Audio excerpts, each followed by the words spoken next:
Hello everyone. I have made this video to make you understand the difference between producer price index and wholesale price index. The last few weeks you are reading articles in the paper which state that our Indian government is going to follow PPI instead of WPI in future. So what is the actual difference between PPI and WPI? Let's analyze it. First, let us understand the meaning of WPI and PPI. PPI, that is Producer Price Index, is considered as the average change over time in the selling prices received by the domestic producers for their output. Remember this word domestic producers, the money received by the domestic producers. And WPI measures the change in price of goods traded in bulk at the wholesale quantity or at the wholesale price. So what is the difference? PPI will focus on the price received by the producer, whereas WPI will focus on the price received by the wholesaler. Now, if you consider the concept of supply chain management, you will come to know that there is a difference between the term producer and wholesaler. I will take up an example. I will actually take a few examples to make you understand the difference between PPI and WPI. First example, let's take up the concept of steel. Let's consider this example for 1 ton of steel. Now, the place at which steel is manufactured, that is in the factory, the steel is manufactured, and let's assume that it's sold at 50,000 rupees per ton by the producer. Now, remember, when the producer is selling the steel at 50,000 rupees per ton, definitely the producer will consider the profit margin while deciding the price. So, this price of 50,000 rupees per ton includes the profit margin earned by the producer. Transportation cost to the wholesaler is 1500. Wholesaler's trade margin is 2000. GST collected is 2700. So if I add up all these values, the figure goes to 56,200. Now, when we speak about producer price index, we'll consider only the price which prevailed at the gate of the factory. Means the price at which the product is sold from the factory. In this example, PPI will consider 50,000 rupees and WPI will consider 56,200 rupees for all its calculations. So there's a difference between PPI and WPI. Second example, we'll consider the example of edible oil. Refinery price is 110 rupees per liter. Logistic cost is 5 rupees per liter. Dealer margin is 8 rupees per liter. And let's assume that there are some taxes, the excise and the cess, and the amount goes to 2 rupees per liter. So if I add up all these amounts or if I add up all these values, the figure comes to say approximately 125. So while calculating PPI, we will consider only 110 rupees. While calculating WPI, we will consider 125 rupees. So basically, it's the price at which the product is sold in wholesale quantity. Third example, let's take up the example of automobiles, the two-wheelers. Let's assume that the ex-factory price of a two-wheeler is 85,000. Logistical cost to the dealer is 1200. The dealer margin, when the dealer sells the product in the market, definitely the seller will charge a margin that comes to 3,000 rupees. Registration taxes comes to 4,500 rupees.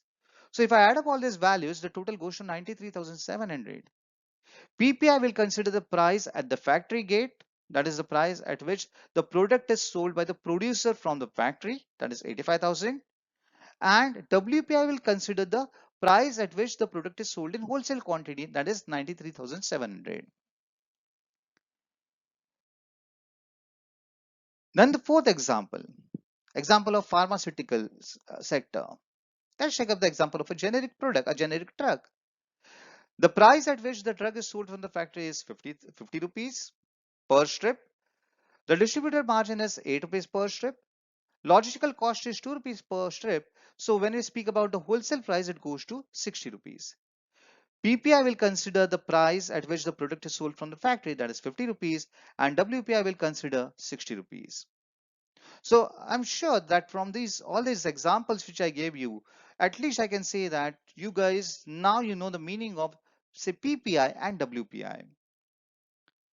Now, a few other points related to the distinction between PPI and WPI. It is said that PPI will cover goods and services. Now, this is an important point because WPI focuses only on goods. Why? Because when it comes to say, when you speak about the purchases with your friends, with your relatives, you will speak or you will say, I'm buying wholesale quantity of bottles, I'm going to buy wholesale quantity of bags, but you can never buy wholesale quantity of services as such. So that's the reason why while calculating WPI, wholesale quantity was considered, only goods were considered, services were not considered. But while calculating PPI, now even services are actually considered. So that's an important point related to the difference between these two indicators. It is said that PPI covers goods and services and it covers 957 items for its calculation. Now 957 items are also considered by WPI basket. But remember, goods categories have different assign weights, whereas services have a different assign weights. Since WPI focused only on goods, the calculation part went in a different way. PPI will focus on goods and services, so the calculation part will go in a different way. WPI also covers 957 items in the revised basket because till say approximately May, or I can say till the initial period of say 2026, WPI focused only on say 697 items. But now even WPI is concentrating or focusing on say 957 items for its calculations. Now let's think about the base year. Because if when you speak about say purchasing power indexed, wholesale price index, you are dealing with index numbers. And each and every index number has a base year on the basis of which the calculations are done. In case of PPI, the base year is 2022-23. In case of WPI, also now the base year is 2022-23, but it has been revised from June 2026. Prior to that, the base year for calculations related to WPI was 2011 and 12. Then let's think about the components which are included in PPI. As I told you, PPI will focus only on the price at which the product is sold from the factory. So it is said that PPI excludes trade margins and the taxes. Now, when I say trade margin, it's nothing but the extra profit earned by the people who are there in the supply chain management. Means the profit earned by the wholesalers that can be considered as a type of trade margin. While calculating PPI, we are not concerned with the profits earned by the wholesalers, by the retailers. So PPI excludes trade margins and PPI even excludes the taxes which these people have to pay. PPI includes producers' own profit. Now, if the problem with the students is whenever I tell the students that PPI does not consider trade margins, people assume that PPI does not consider profit margin. That's not the case. PPI will consider profit margin. If I'm a producer who is producing say 100 tons of steel in the factory, I want to earn profit of $20,000. So while calculating PPI, I will even consider this element of $20,000. So it's my profit. But when I sell the steel in the market, it's possible that wholesaler may also add the profit. While calculating PPI, only producer's profit will be added, wholesaler's profit will not be added. But while calculating WPI, trade margins are considered, transportation cost is also considered, and it even deals with net taxes. Then the indices which are published. Now it is said that PPI will focus on three important indices. PPI will focus on output PPI, that is output purchasing, if you speak about say, sorry, output producer price index. It's related with the price of say the output produced by the manufacturer or the producer. Input PPI. Input PPI will focus on the raw materials which are purchased by the producers. And then we have the consumer service PPI. As I told you, in case of PPI, they are even going to focus on the services sector. When it comes to WPI, WPI focuses only on single WPI. No bifurcation as such. It's published on monthly basis. Today also we are following this concept. We are analyzing inflation at the wholesale level on monthly basis. Now global alignment. It is said that when it comes to PPI, it is globally aligned. It means it matches the standards of IMF and United Nations. Basically, it matches the standards of the different countries. WPI is only India specific. It is said that other countries may or may not calculate WPI. Other countries are calculating producer price index, but other countries may not calculate or say go with the concept of wholesale price index. And then phase out timeline. We have started working on the concept of PPI.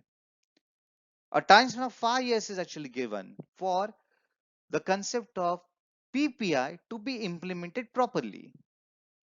So we can expect that by 2031, WPI will move out of the picture and PPI will play an important role or important indicator in the of the economy. And the most important thing, generally it is said that PPI will not follow the concept of double counting. Because when it comes to PPI, here we focus only on the main source of production, that is the money spent by producers to manufacture something. Transportation cost is not added in this concept. So when it comes to say PPI, it will focus only on the main element of cost. Double counting is already avoided. In case of WPI, because of the supply chain management studies which we follow, there is always a chance of double counting. And generally students ask me this question, why PPI is better than WPI? PPI is better than WPI because PPI is related with coverage of services. A few minutes back, I told you WPI focused only on goods. It did not consider the services. PPI will focus on goods and services. PPI will explain the genuine production cost changes because from this rule is applicable in case of each and every individual, in case of each and every business. So automatically the extra cost which was associated with the financial institutions, that particular extra cost will actually go down. International comparison would be possible, or international you can even compare the scenario of Indian economy with the other economies, and believe me that international comparison will actually help you to develop the different businesses in your country. And better monetary policy inputs. We all know monetary policy is nothing but policy related to money supply. So any important decision related to money supply can be taken with the help of PPI. So guys, these were all the important reasons, or I can say these were all the important points which explains or which explain the difference between say WPI and CPI. Hope you guys will like this video. Thank you.